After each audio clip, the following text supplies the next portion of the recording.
It was 2015 when this happened. I remember it specifically because it was the year I was living on my own in San Diego, California. I had moved there for a temporary job, using it as an opportunity to live independently for the first time. I was 22, fresh out of college, with an apartment in downtown San Diego. I could walk to most places, but I also had a car for trips outside of town.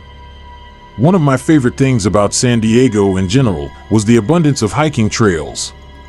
I had explored many around town, but one that I hadn't yet visited was coniferous forest in the central coastal portion. One Wednesday in October, I decided to make the trip. The drive was just under an hour from San Diego. It was the perfect time for a hike. The leaves were changing, and the trails were likely to be empty since it was a workday. The weather was cloudy, and we had been getting a lot of rain that week. This meant that the waterfalls, including Triple Falls and High Falls, would be particularly impressive. I arrived at the park, found the trailhead, and started my hike. The trail was serene, with no one else around. I hiked about 4 miles before reaching Triple Falls, which was truly a sight to see. A little piece of trivia: a scene from the Hunger Games was filmed at this waterfall.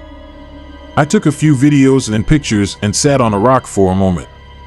That's when I noticed a woman in the woods, standing on the trail, watching me.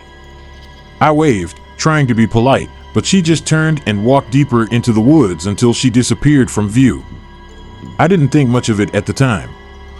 I hadn't been hiking long, so I soon got up and continued along the trail. I avoided climbing the slippery rocks near the waterfall, choosing instead to head toward the higher viewpoint called High Falls. I took more videos and photos and found another dry rock to rest on. As I sat there, I experienced a strange sense of déjà vu when I saw the same woman again, lurking by the trail. She was staring at me, just like before.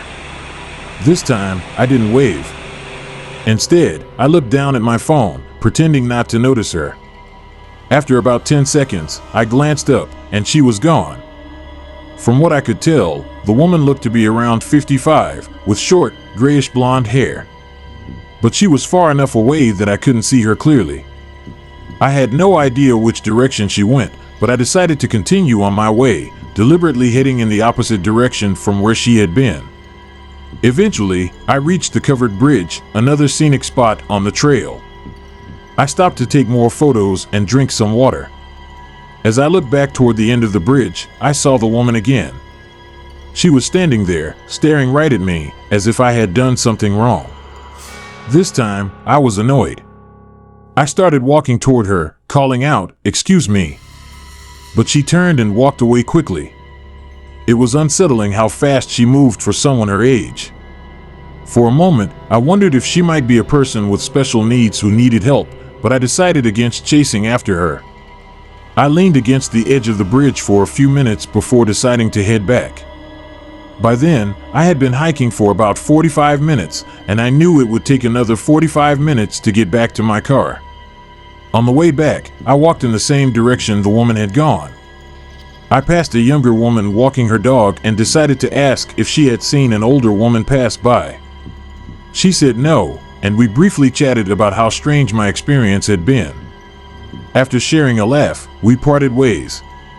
As I continued down the trail, I felt a growing sense of paranoia, worried that I might see the woman lurking in the woods again.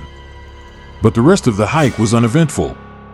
I passed one other person who greeted me with a friendly smile, and eventually, I reached my car without any further encounters. Later that day, I went on a date with a girl I had been seeing. We went to our favorite local bar for pumpkin spice beers and to watch some baseball. I told her about the strange woman on the trail, and she found it amusing. Honestly, it did sound funny when I recounted it. After our date, I went home. That night, something happened that I will never forget. I woke up in the middle of the night, which was unusual for me since I am a heavy sleeper.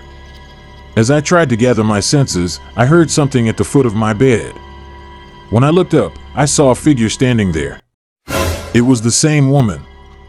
I felt as though my insides had just fallen out of my body. I screamed so loudly that I'm sure my neighbors could hear it, even with the windows closed.